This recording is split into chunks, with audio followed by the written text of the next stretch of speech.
नमस्कार, जेवन राजस्थान न्यूज में आपका स्वागत है और मैं हूं जितेंद्र।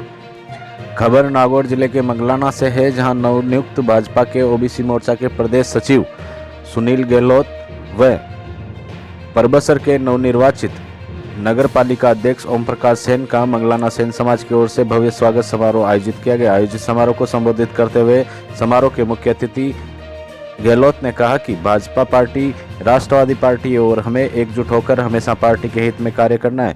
उन्होंने कहा कि ये पार्टी बिना भेदभाव के सभी लोगों को आगे बढ़ने का मौका देती है, जिसका जीवंत उदाहरण परबसर पालिका अध्यक्ष ओम प्रकाश सेन है, जिन्होंने पार्टी में रहकर पार्टी की सेवा की और आज वे पालिका के अध्यक्ष के पद पर पहुंचे। इससे पूर्व समाज के लोगों ने राजस्थानी परंपरा के अनुसार गहलोत व ओम प्रकाश सेन का माला साफा पहनाकर स्वागत सत्कार किया। समारोह को परबसर पालिका अध्यक्ष ओम प्रकाश सेन, दीपक सेन जयपुर, परबसर पालिका पार्षद प्रतिनिधि अमरचंद सेन सहित अन्य वक्ताओं ने भी संबोधित किया। इस दौरान सेन समाज के महिलाएं, पुरुष व युवतियां मौजूद रहे। मंगलाना से अनिल बंजारा की विशेष रिपोर्ट। आज हमारे बीच आपके यहाँ परबसर के चेयरमैन ओम प्रकाश जी, जिनका बहुत ही अच्छा समीकरण बैठा और भाजपा पार्टी ने इनको चेयरमैन बनाया, तो हम ये नहीं कह सकते कि पार्टी हमें मौका नहीं दे रही। मैं भी एक छोटा सा कार्यकर्ता था, चूरू से वार्ड अध्यक्ष रहा हूं, युवा मोर्चा कार्यकारिणी में काम किया, फिर मैंने ओबीसी प्रकोष्ठ में काम किया, उसके बाद नगर कार्यकारिणी में काम किया, जिले कार्यकारिणी में काम किया और तीसरी बार मैं प्रदेश में ओबीसी मोर्चा में काम कर रहा हूं। पहले प्रकोष्ठ हुआ करता था, अब इसको मोर्चा बना दिया गया।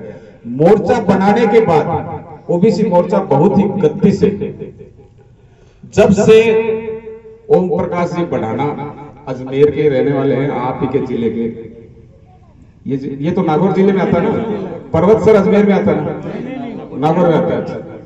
अजमेर से जब से ओम प्रकाश जी बढ़ाना को मोर्चा बनाने के बाद अध्यक्ष बनाया, बड़ी ही द्रुत गति से ये अपनी ऊंचाइयों पे खड़ा हो रहा है। और ओम प्रकाश जी बढ़ाना का भी मैं धन्यवाद करता हूं, जिन्होंने इस मोर्चे को प्रकोष्ठ बनने के बाद इतनी गति से आगे चलाया कि हम जैसे ओबीसी के कार्यकर्ताओं को भी इसमें आने का मौका मिला। और साथ ही पार्टी को भी धन्यवाद देता हूं, जिसने इतनी बड़ी पार्टी जो आज राष्ट्र हित के लिए काम कर रही है। आज आप देख रहे हो भाजपा में जो भी सेंट्रल लेवल पे काम कर रहे हैं, वो केवल राष्ट्र हित को देख के ही काम कर रहे हैं। पहले जब पार्टियां काम करती थी, कोई एमएलए एमपी बनता था, तो वो अपने लिए ज्यादा काम और देश के लिए कम किया करता था। लेकिन जब से हमने इस हिंदुस्तान की सत्ता एक शक्तिशाली व्यक्ति नरेंद्र जी मोदी के हाथ में सौंपी है, तब से हर व्यक्ति राष्ट्र हित के लिए ही पार्टी में काम कर रहा है। उसको मालूम है कि अगर वो पर्सनल काम करेगा, राष्ट्र हित के लिए नहीं करेगा, तो ऊपर से उसका पत्ता कभी भी कट सकता है।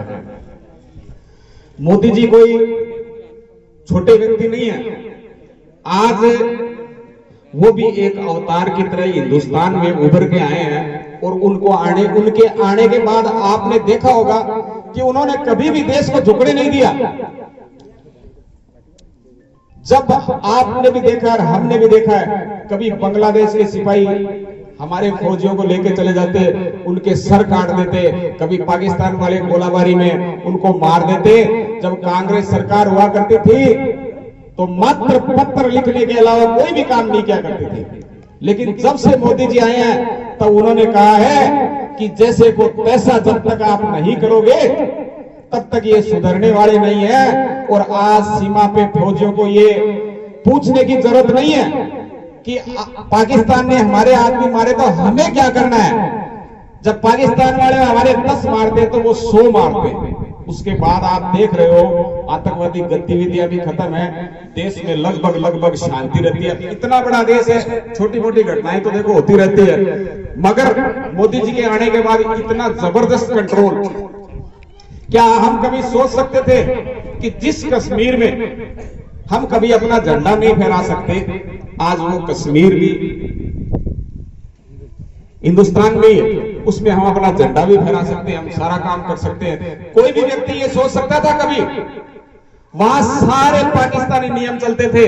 पाकिस्तान का व्यक्ति अगर कश्मीर की किसी बच्ची से शादी करता तो उसको वहां नागरिकता मिलती थी, और कश्मीर की बच्ची अगर किसी हिंदुस्तानी व्यक्ति से शादी करती तो उसको बाहर निकाल देते थे। मगर आज 370 हटाने के बाद आज कश्मीर भी हमारी तरह आजाद है।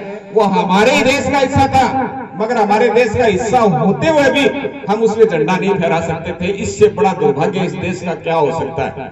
मगर नरेंद्र जी मोदी जब से आए, राम मंदिर क्या भविष्य में हम कभी सोच सकते थे बन सकता है? जब भी चुनाव आते, पार्टी वोट मांगती तो हम ये कहते कि यार राम मंदिर के नाम पे रोज वोट मांग रहे हैं। लेकिन जब से नरेंद्र जी मोदी प्रधानमंत्री बने और योगी जी यूपी के सीएम बने, उसके बाद उन्होंने 48 दिन तक लगातार कोर्ट में सुनवाई करी, रात दिन तक उनको सोने नहीं दिया कि इसका फैसला करो।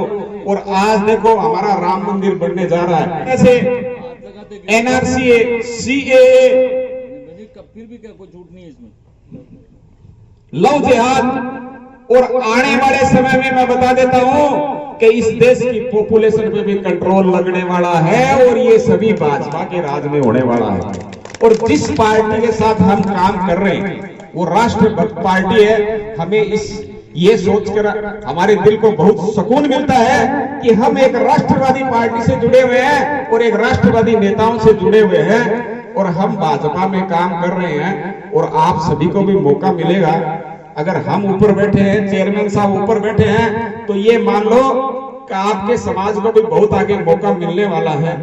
मैं अपनी वाणी को विराम देने से पहले आप सभी को एक बार फिर से धन्यवाद देना चाहूंगा। आप लोगों ने मुझे यहाँ बुलाया और बुलाकर सुना, उसके लिए आप सभी का बहुत बहुत धन्यवाद।